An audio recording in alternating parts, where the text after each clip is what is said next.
officially declare the first PCCI San Pablo Game Foul Fest and Lifestyle Expo open. Ladies and gentlemen, please join our esteemed guests as they lead us to the studio halls for a grand tour of our expo. Once again, this is a great honor. Currently collaborating with the PCCI San Pablo, Gentlemen, and our team.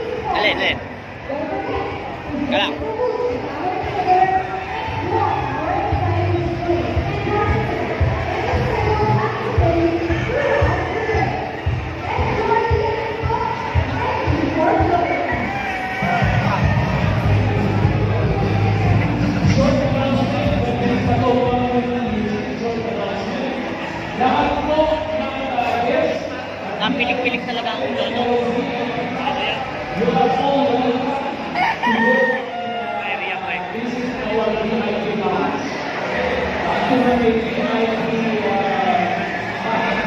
for the information that everyone has added, VIP, raise eyes forward, Late ang ulo, pre.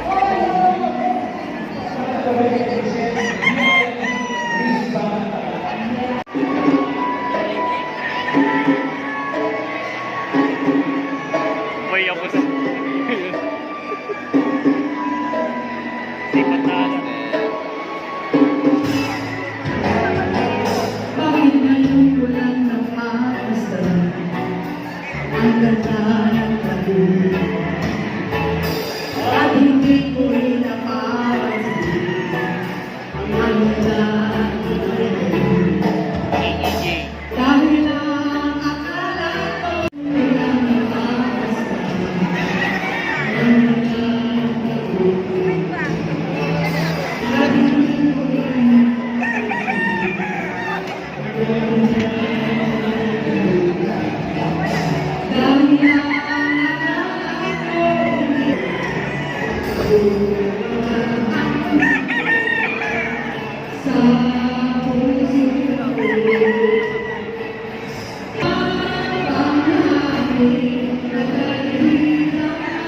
Pili na, Jay. Isa kulay, no? Ah, sili na, Os.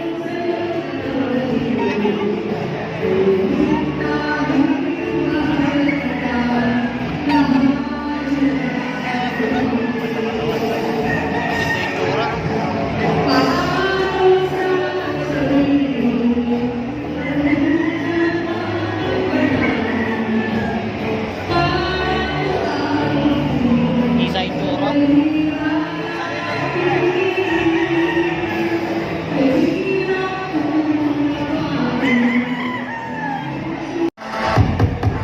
Ayan, pwede kayo magpa-photo up with our Firebird Angels dyan sa Firebird Game Farm 2. And syempre, acknowledge din natin ang presence ng the one and only Junjun Peng ng JJP Imperial Army Game Farm.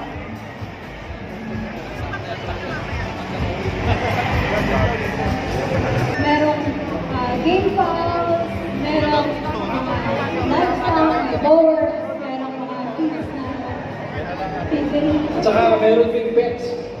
Good ng pets, di ba? Meron tayong pets. Well, hindi lang basta game foul to. Talagang pang-pamilya tong expo na to. Ni lahat na ng PCCI San Pablo. And kung hindi ako nagkakamaya, ay bukas. Yes, marami pa kayong mga natapos. Dahil alam niyo ba, ang PCCI San Pablo ay mamimigay ng 100 pieces na fruit snack at ulit.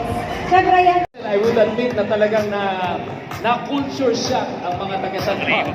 Kasi hindi kami, we were not expecting that this kind of expo will be successful in this part of the region. So siguro, this is a start and will be an inspiration for future. Now, I can say that PCCI San Pablo Expo is really a success. Pero magre-request na ako. Hindi ako papayag na maging MC audit ako sa susunod na hindi ikaw ako MC. Ayan, talaga dapat. Ayan, syempre, we would also like to recognize the presence of Miss Ember Bano of Excellence. Ayan, hello po sa inyo. At kung meron po gusto magpa-mention at hindi ko pa na-mention, bigay niyo lang sa akin ng mga names. At syempre, andyan si Sir Honey Yu of Honey 888 Game po. Mamaya po, kung mga special announcement, Takay.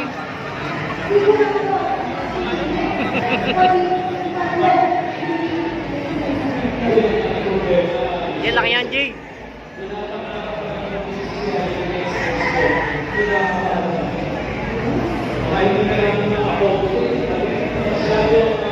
sa Pablo,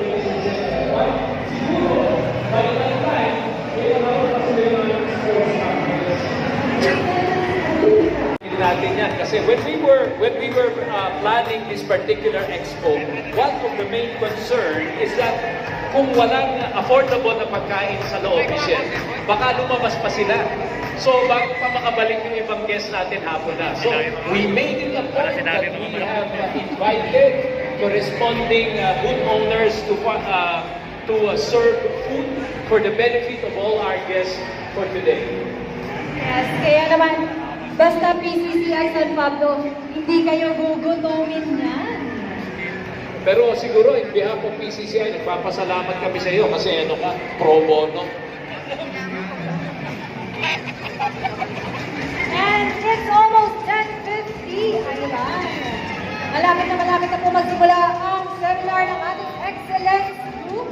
Kaya we are all calling all our guests para sa mga gusto mag-join at gusto pong matuto regarding sa medical issues ng ating mga kalagang sa treating, sa laban. Ayan. Pwede po kayo pumunta dahil in 5 minutes mag-start na po ang ating seminar with Excellence. San Pablo Game Fowl, Pets and Livestock Expo, GMP, Red Game Farm, Inosa Feeds, Solid North, Thunderbird, At syempre, for our co-sponsors, BMEC, Blessed Farm, Excellence Poultry Livestock Specialist, Santo, PNJ, Blessing gamit ang video nito, astig at saka yung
dapat papaipas na namin sa rin. Pagkakati namin ang access binibigay namin. Tapos nasibilang kami ng malangkot ng mga akal, susunod na sa kaloob na ang ito. Napaka-importante dahil gusto natin, dami silang na nagsuwang sa mga tinutupak ng sa lupa. Kakaroon sila ng inspector. Kaya yung distansya ng pagkain, gusto natin umayos ng mga katawan, mga buto, mga kalamito. Kaya pinupunta natin para sigurado walang gulati. At sa ganun lahat ng sustansya